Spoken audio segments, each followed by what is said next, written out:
Today I'm going to show you how to make another St. Patty's Day wreath, a little bit different from the other one that I've posted. Okay, I've kind of fast forwarded this craft because in one of my previous crafts, which is the link is below, I've shown you how to wrap the styrofoam ring, which is what you need for this craft. So styrofoam ring, some tulle, some felt, and the only difference between this is how I placed my flowers, and instead of using the push pins, I got some green gems in 2 different sizes.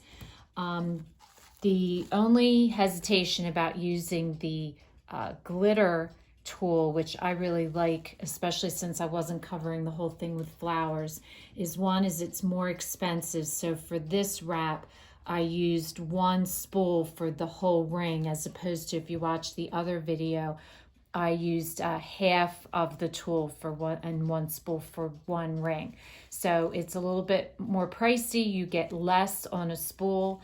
And the other thing to be aware of if you've never worked with this is it's very, very messy.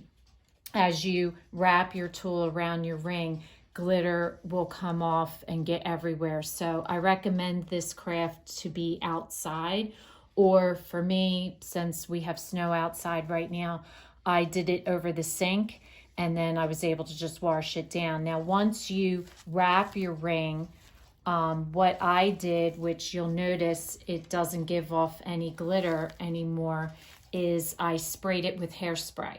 So spray it real good with hairspray and that'll just secure what you have left on there. But I thought that gave it a really pretty look. Now I used the same 4-leaf clovers that I did in the other project. And like I said, the link below will show you actually how to make these. And I just hot glued them to the ring. So for this one, I used 2 medium size clovers, which is about 2.5-inch hearts. And I used 3 small clovers, which is about a 2-inch heart. And I did them in 2 different colors. So I used the scraps that I had from the other craft I used for this one. So it takes less than a piece each in the felt.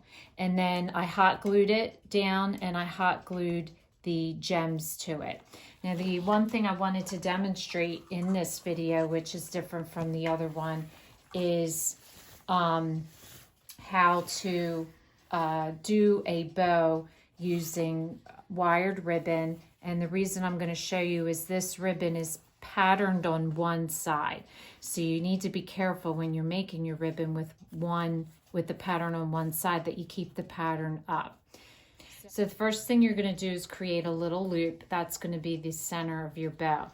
When you get to the center, you're going to twist. You're just going to do a 1 twist, and that keeps the pattern up. And then this loop you're going to make a little bit bigger. When you get back to the center, give it a twist and make a loop on the other side about the same distance. And so each time you come to the center, you're going to give it a twist and create another loop. And I'm going to do this bow with 6 loops. So each time you come back to the center, just give it a twist. And that way your pattern stays in the top. And I always find it much easier to do these bows with wired ribbon versus not wired ribbon, because you can form it easier. It's easier to handle. So once you have your 6, you're just gonna cut the back off.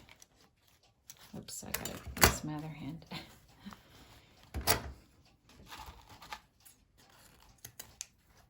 And then you're going to take another piece of your ribbon and you're just going to put it through that loop as you're holding the ribbon together. And just estimate how much of a tail you want on it, because this is going to be your 2 ends that are going to come out. And all you're going to do is put it down and just tie it into a knot in the back, like so. And that holds your ribbon together. And then you just pull these down in the front and cut it off and cut a decorative end. Both sides. Okay. And then just kind of pull them out, puff them out.